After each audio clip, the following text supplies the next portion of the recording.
The older generation of the Army complains that today's times is just way too soft. And I have a theory behind that, and it might surprise you. I think the Army is soft because of these first sergeants and sergeant majors.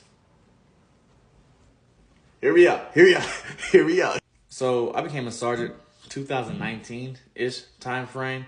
And back then, it wasn't how it is today where they look at a specialist and go, oh, hey, you're in your window or your secondary zone, whatever they say, send them to the board, right? It wasn't like that. You had to prove to your first sergeant. Before you did that, you had to prove to your platoon sergeant. Before you did that, you had to prove to your squad leader. And you had to hold like a team leader position. You had to show that you were already ready to lead from the front.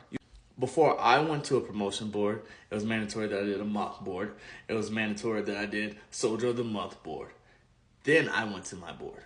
And at that time, if you failed a promotion board, you were flagged for 6 months. It wasn't this, come back again next month. You were flagged for 6 months because they wanted you to know how important this was.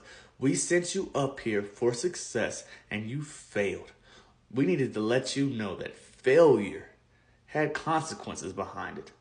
Nowadays is, if you fail the board, you come right back next month. And honestly, I don't really see people failing the board. I've taken several soldiers to the board. Now, some, they definitely deserve to go, and others didn't. They just went because they was in their little window, or whatever the case is.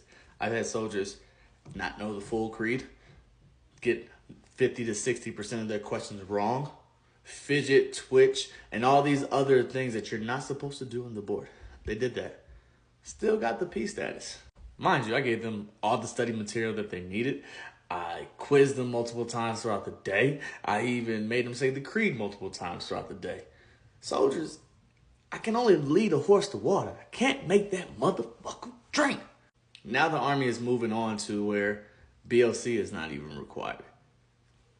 Make that make sense. BLC is basic leadership course. How are we putting you in a leadership position without even giving you a leadership course? We're setting these soldiers up for failure and then getting upset when they fail. I don't know. I mean, you really can't complain about the Army getting softer if the standard was right here and then we have a soldier here. So we decide to lower the standard to let these soldiers be in position of leadership. I don't know, Sergeant Major. You tell me, right or wrong.